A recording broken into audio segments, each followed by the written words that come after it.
All right, so I'm sitting in the boat here, doing some map study for some upcoming local tournaments.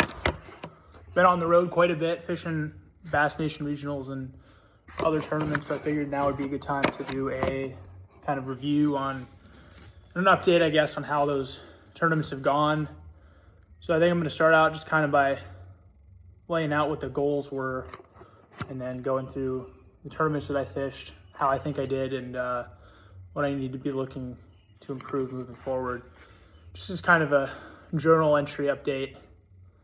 But yeah, so the goal was to win every tournament that I fished. We did not accomplish that at all.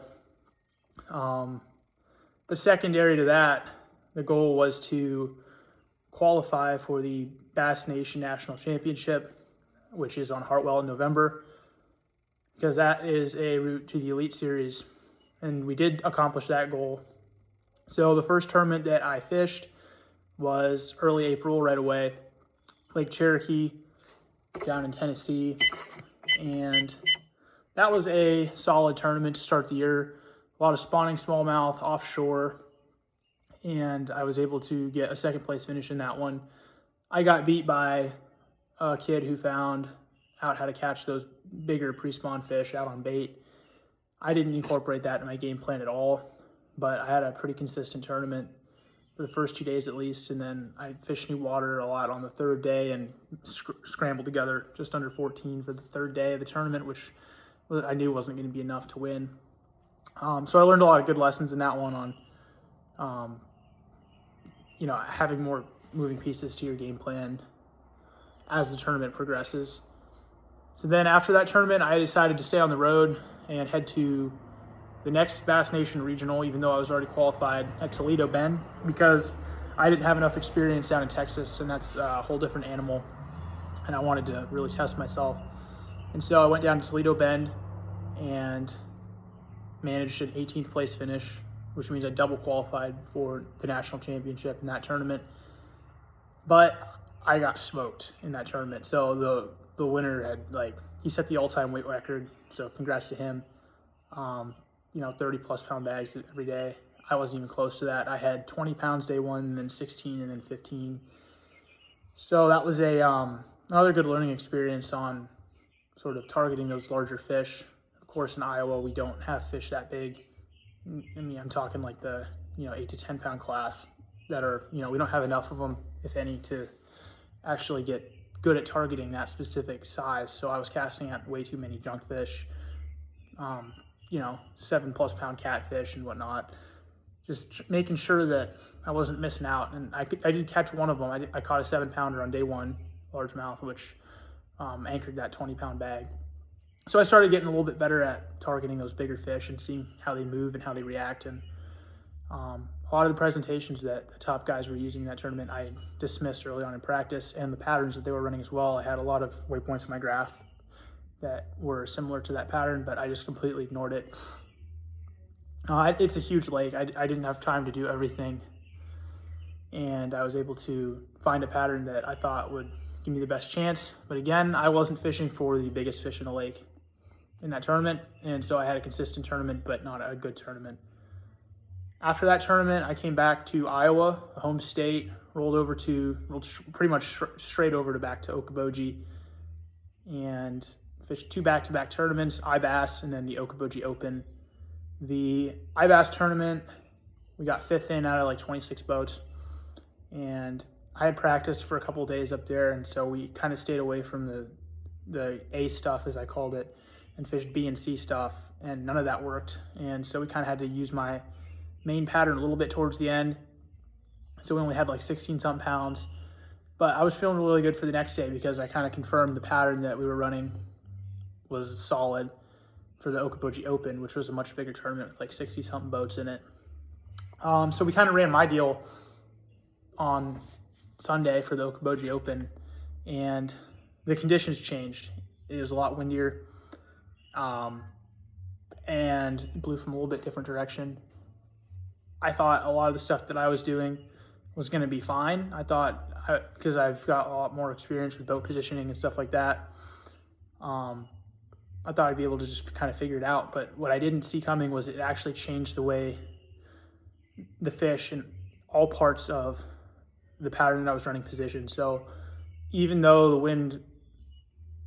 the spots that I was planning on really juicing for that tournament were protected from the wind, the forage was very much affected by the changing conditions. And so I had a bite window marked out in practice from like 11 to actually more like 10 a.m. until pretty much the end of competition.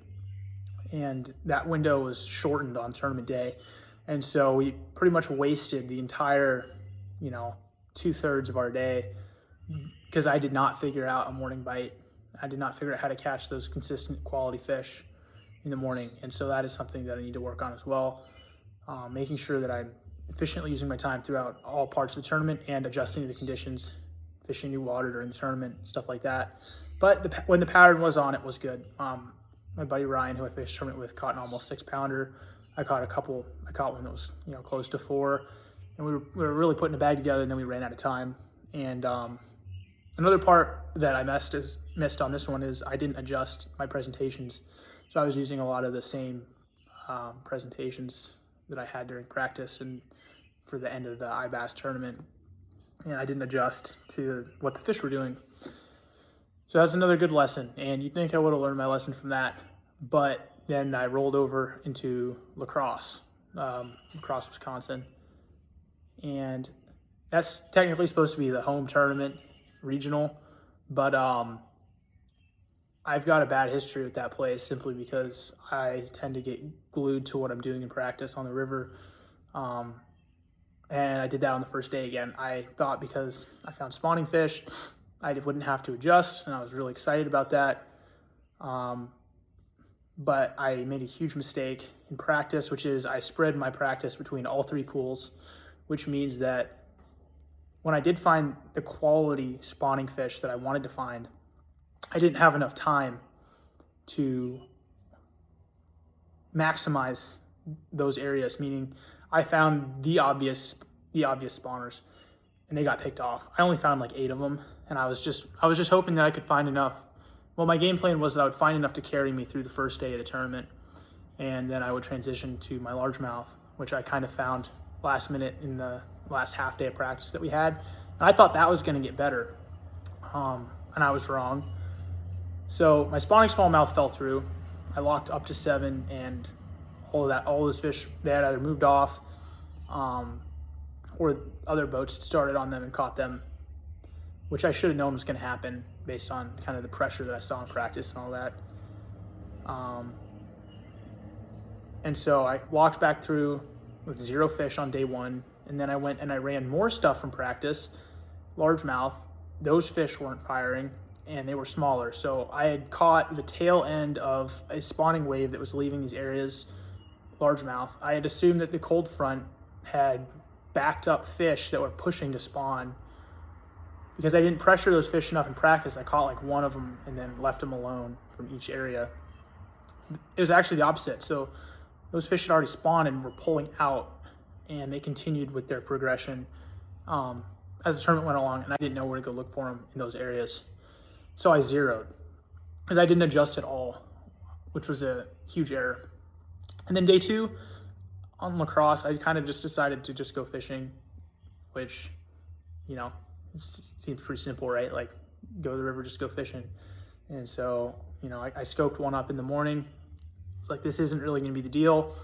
And then I just went fishing for the rest of the day, managed like 14 pounds, which was pretty solid for that tournament. I think that 14 pounds a day was like the cut weight or something like that for day 3. But that was a poor performance on my part, and a good learning experience, just staying loose, and especially on the river, just always fishing the conditions, never really getting too locked into practice. And now I'm looking at a couple local tournaments. I've got this $10,000 Okoboji tournament. It's supposed to pay out 10 grand. That should be a pretty big tournament coming up. And then Iowa Bass Nation State on the river, which is another one. I believe that qualifies for next year's national championship. I could be wrong, but I want to win that one either way. got some personal vendetta against that specific tournament. And then, yeah, the rest of the season we're looking at preparing for national championship and sort of taking the lessons that we learned and applying them in practice and all that. But I kind of took today to fix a bunch of stuff on the boat because it's always breaking.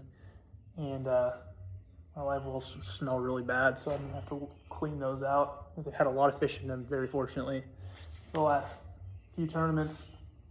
But yeah, looking forward to getting after it. That's kind of where we're standing right now. We did our jobs in terms of qualifying, but in terms of our macro goal of fishing at the level of an Elite Series competitor, we have not accomplished that goal yet, and we are making very good progress towards it. So very optimistic on this season and the way it's going, and very blessed to have this opportunity.